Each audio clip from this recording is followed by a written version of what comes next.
बाजार में हलचल चल रही है, संसद में हंगामा हो रहा है, निवेशकों के मन में उथल पुथल है, सोशल मीडिया से लेकर मीडिया में चर्चा चल रही है। विषय सिर्फ एक है, अदानी विवाद।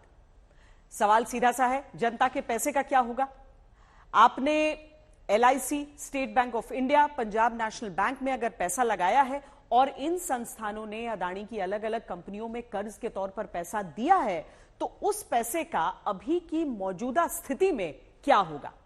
संसद से लेकर बाजार के विशेषज्ञों और सड़क तक यानी आम आदमी तक हमने इसी सवाल के जवाब की तलाश वाली दस्तक आज दी है। जनवरी 1998 गौतम अदानी की जिंदगी का पहला बड़ा संकट, जब अहमदाबाद के एक बड़े क्लब से निकले गौतम अदानी का उन्हीं के सुनाए किस्से के मुताबिक अपहरण हुआ। नवंबर 2008 गौतम अदानी की जिंदगी का दूसरा बड़ा संकट, जब मुंबई हमले के वक्त गौतम अदानी 26/11 की रात मुंबई के ताज होटल में ही आतंकी हमले के बीच मौजूद थे।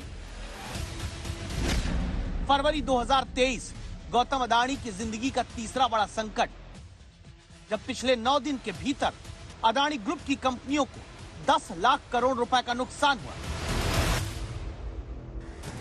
आप जिन विषयों पर चर्चा करना चाहते हैं अब अदानी विवाद को लेकर संसद में 2 दिन से कामकाज नहीं हो पाया। सदन की कार्रवाई 2 बजे तक के लिए स्थगित की जाती है। House stands adjourned. सोमवार दिनांक 6 फरवरी 2023 को प्रातः 11 बजे तक स्थगित की जाती है। सरकार की तरफ से आए बयान में कहा गया, सरकार का लेना देना कुछ नहीं है, there is absolutely no connection and राष्ट्रपति का अभिभाषण का चर्चा प्रायोरिटी रहता है। चर्चा शुरू करने के लिए तैयार है तो उनके पास कुछ मुद्दा नहीं है। सर वो जेपीसी या कोई डिमांड कर रहे हैं? जेपीसी में हमारा काम, सरकार का कोई नहीं।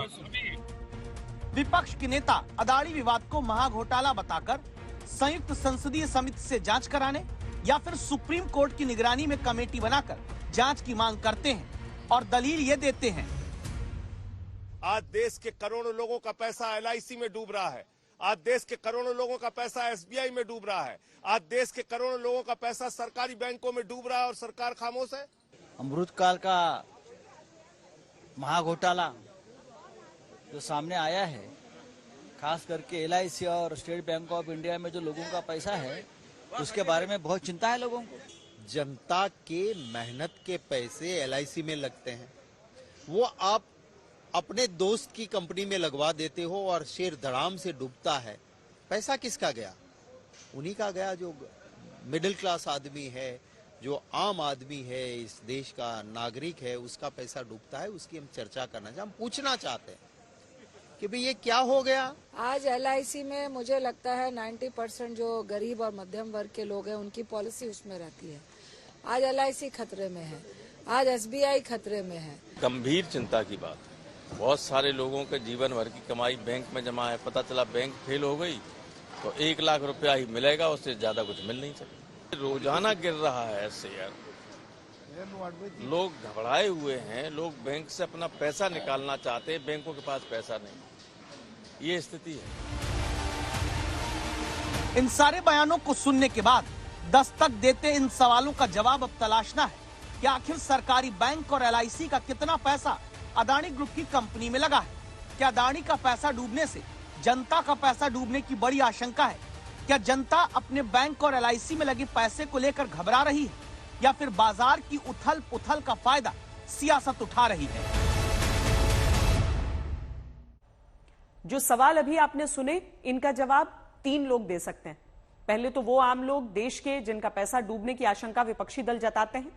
दूसरे वो बैंक और LIC जिनका पैसा अदानी ग्रुप की कंपनियों को दिया गया है। तीसरा बाजार के आर्थिक जानकार जिनके पास जमीनी जानकारी होती है।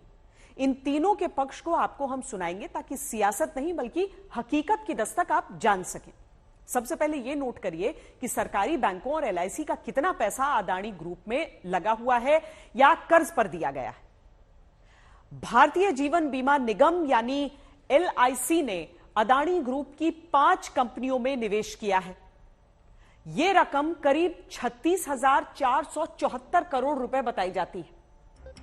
देश के सबसे बड़े सरकारी बैंक के तौर पर जाने जाते स्टेट बैंक ऑफ इंडिया ने करीब 21,000 करोड़ रुपए का कर्ज दे रखा है।